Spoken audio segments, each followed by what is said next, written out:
Hello everyone, I hope you all are doing fine. I am Priyanjana and welcome to another daily vlog.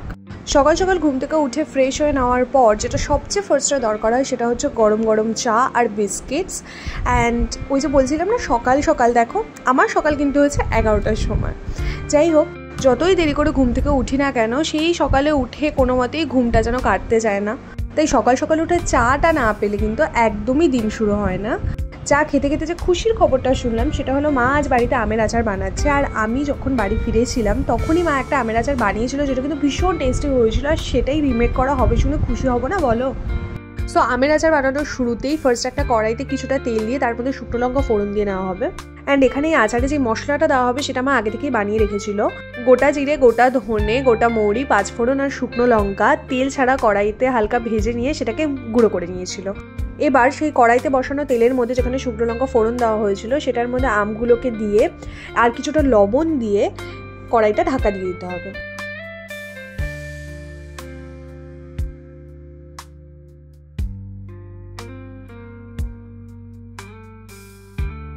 আচ্ছা, so এইভাবে ঢেকে কিছুক্ষণ রেখে দেওয়ার পর আমটা অ্যাকচুয়ালি মজে যাবে আর সফট হয়ে আসবে। অ্যান্ড আমটা কিছুটা এরকম পর্যায়ে চলে আসার পর মা ঢাকনাটা সরিয়ে নিল আর আমটাকে কিছুক্ষণ কড়াইতে নাড়াচাড়া করে নিল।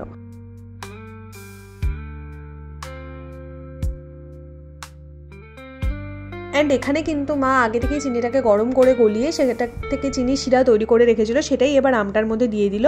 আর তারপর আমটাকে ভালোভাবে নাড়িয়ে সেই শিরার সাথে মিশিয়ে দেওয়ার পর আবারও ঢাকা দিয়ে দেওয়া হবে।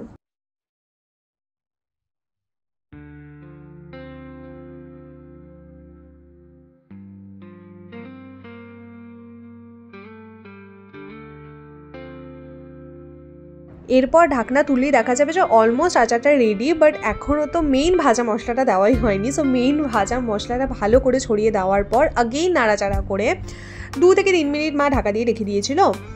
অ্যান্ড তারপরে কিন্তু রেডি হয়ে গেছিলো আমাদের টেস্টি আচার। ভাজা মশলাটা মেশানোর সময় কিন্তু গ্যাসের ফ্লেমটা একদমই লো করে দিতে হবে। অ্যান্ড কনসিস্টেন্সি এতটা রানি থাকে না, একটু ঠিক হয়ে আসতে হয়, আর তার জন্য 2 থেকে 3 মিনিট এরকে ঢাকা দিয়ে আগেই রেখে দিতে হবে। And then it's ready to serve. So তাহলে আচারটা ফুলি প্রিপেয়ার্ড হয়ে যাওয়ার পর মা আমাকে দিয়েছিল একটু টেস্ট করতে যে সব কিছু ঠিকঠাক আছে কিনা, আর আমি এখানে সেটাই টেস্ট করে দেখছিলাম। যাই হোক, আচারটা তো খেতে ভীষণই ভালো হয়েছে। এবার সব কিছু শেষে একটা ফাইনাল টাচ দেওয়ার পর আচারটা নামিয়ে নেবার পালা।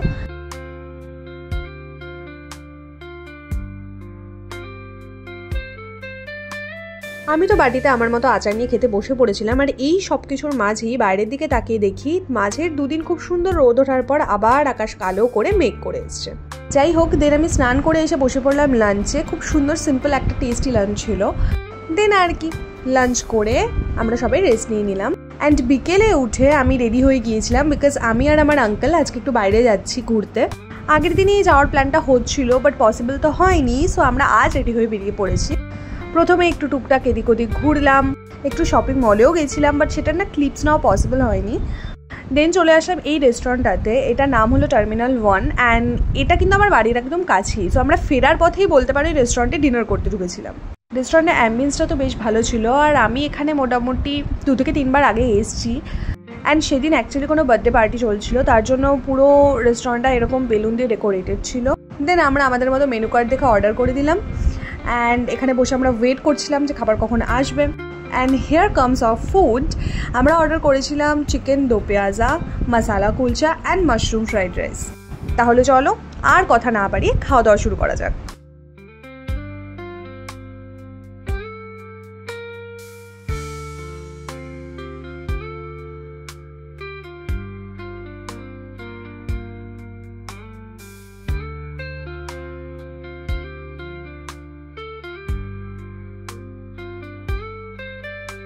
এই মাশরুম রাইসটা না আমি অ্যাকচুয়ালি এর আগেও একবার এসে অর্ডার করেছিলাম, তার জন্যই আমি এটা আবার অর্ডার করলাম বিকজ আমার এটা খুবই ভালো লাগে। প্রচুর ভরে ভরে মাশরুম থাকে অ্যান্ড চিকেনটাও was very soft and tender. খুব টেস্টি একটা ডিনার ছিল। অ্যান্ড দেন এখানে পেছনে যে নোটসগুলো দেখতে পাচ্ছ সেটা অ্যাকচুয়ালি কাস্টমার রিভিউজ। তো আমরাও সেরকম একটা নোটস নিয়ে আমাদের রিভিউ লিখতে বসে গেলাম।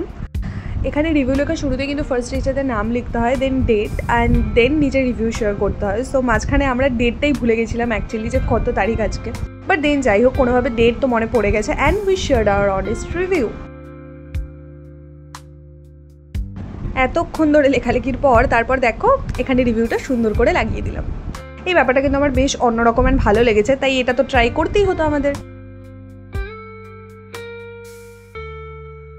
So now it's the end of the evening and খুব সুন্দর একটা সন্ধ্যা শেষে এবার ছিল বাড়ি ফেরার পালা। আমরা টার্মিনাল 1কে বাই বলে নিজেদের বাড়ির দিকে রওনা দিলাম। So this was it for today's vlog guys. I hope you guys enjoyed it. দেখা হচ্ছে তোমাদের সাথে next কোনো vlog-এ. Till then, bye bye, take care and keep watching for more such videos.